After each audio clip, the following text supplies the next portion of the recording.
Why does my sciatica feel worse at night when trying to sleep? It varies, Russell. So it could be a number of things. I'm going to make the assumption that it's in category that I get woken up at 4 o'clock in the morning or 2 o'clock in the morning or something like that, and you can't move, or you can't roll over and you're uncomfortable. You rolled over, ouch, it hurts. And this is for some of you guys in the recovery process, you're at a point where you don't tend to get bothered that much through the day. You can get through the day without any significant aggravation. What's happening here?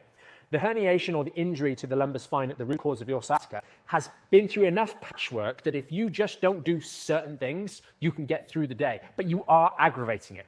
But because you're aggravating it in small ways rather than significant ways, which you'll be aware of, you're able to kind of, because of the movement that you're doing every day, those little bits of movement help drain the excess inflammation in the lower back here.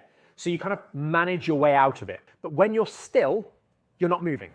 And so it's very, very common that those little aggravations that have happened to you in the day, that you've kind of kept at bay with the movement, which is why walking is helpful from a relief-based strategy, management of inflammation strategy, it's not happening when you're sleeping. And so inflammation just builds up. And think of it like you've got a bucket. And through that day, because you're moving around, that bucket is under a leak coming down from up here. And that every time you've got the leak up there, but the bucket's filling and you're just emptying it through the day with your walking.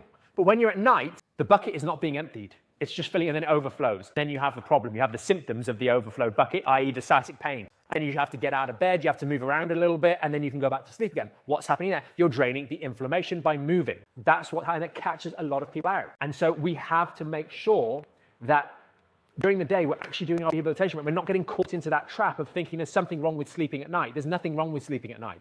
The damage is being done during the day. We have to make sure we are pushing on our rehabilitation front to make sure that we're building strength and resilience to further protect ourselves. So it really focuses very much, Russell, on the day.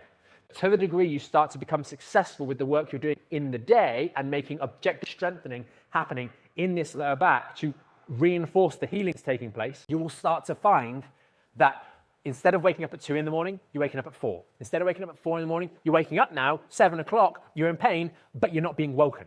And then the pain that you wake up in the morning with starts to subside. This happens over a period of time as you're going through the recovery process.